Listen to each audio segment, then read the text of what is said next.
Welcome back to our live coverage of the ongoing Russian invasion of Ukraine. Let's bring in now Alexey Goncharenko, a member of the Ukrainian parliament who is inside Ukraine right now. We so appreciate you joining us. Just tell us from your perspective where things stand. Let's start with that. I'm just inside Kiev, which is now attacked by Russian forces, and here we are. Putin wanted to take Kiev in 2 days, now already 4 days finished, and he is not even close to this. Just opposite. We are fighting, and we are becoming stronger and stronger from day to day, because we are feeling that we are fighting for values which are important for the whole world, and we are fighting for our land. So a Russian blitzkrieg and attack had failed, and really, believe me, people are so high in morale now. People are so united around the country, around our symbols and around our future, that Putin has no chances. No chances. This is a story like David and Goliath story from Bible. And we believe that the end will be like this. Well, I have to say that's the kind of fighting talk and resistance that I know is just inspiring so many people.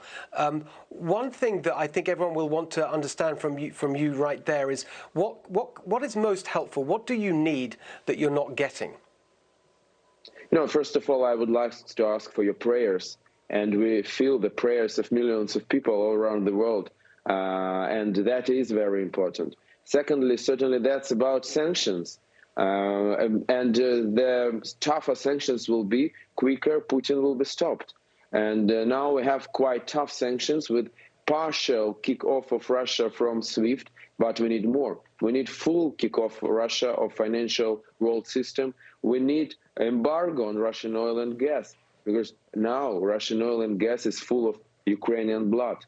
More than 350 civilians are killed. 16 children are killed, and their blood, their innocent blood, is inside Russian gas and oil. So embargo, ban on Russian gas and oil, that is something from moral point of view, but certainly from a practical point of view too, because Russia is just a big gas station of the world. 2/3 of their export is oil and gas. 1/2 of revenues of Russian state budget is gas and oil. So let's stop it, and you will see that Putin will surrender just in the days, and that will enormously help not only us, but the whole world. That is an incredibly important perspective, because we've been making that argument here, and I've been discussing that with many of my guests. And what you're saying there is that an embargo, an immediate embargo, will actually bring Putin to his knees. And that's why it's so frustrating to many of us that it's not happening. Can I ask you also about... Believe me, for us even more frustrating. Well, of course, I can only imagine.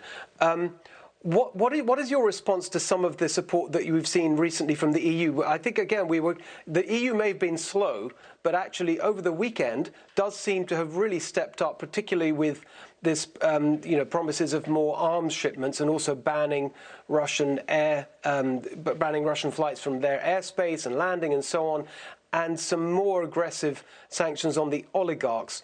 Are you happy with what the EU is doing, or again, would you like to see more? Taking the energy issue out of it, because obviously the EU is the main consumer of the energy, so you've already addressed that point. What about some of these other sanctions and help that you can? Yes, we see that the position becoming more strong and more strong. As I see, many of European and maybe American politicians they were looking at. They were thinking, oh, they couldn't survive against Putin. Well, that's the reason for us not to engage.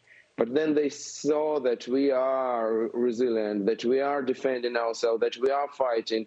And now they are obliged to react. Because yesterday in yesterday in Berlin was 500,000 of people on the streets. It's the biggest mass action in Berlin in 21st century, and in Germany at all. 500,000 of people who came out and said, stop it, let's support Ukraine, stop Putin, stop war. I think that people, sometimes they're reacting much, much quicker than politicians do. And we believe that there's pressure from the people, that pressure from ordinary citizens will also push politicians to be more active, more engaged, And there are results. Even these sanctions, which were imposed Yes. 1 day ago, they will really change situation in Russia. The next morning in Russia will start economical disaster, because even after SWIFT and even after freezing of Russian National Bank assets in US dollars,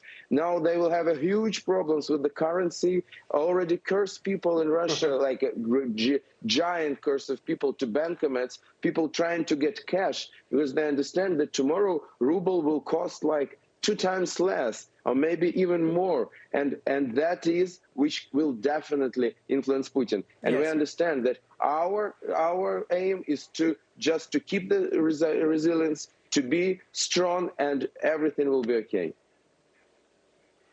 Well, honestly, thank you so much. We really, really are with you, and I really appreciate the clarity with which you made the point about energy, which we can't emphasize enough.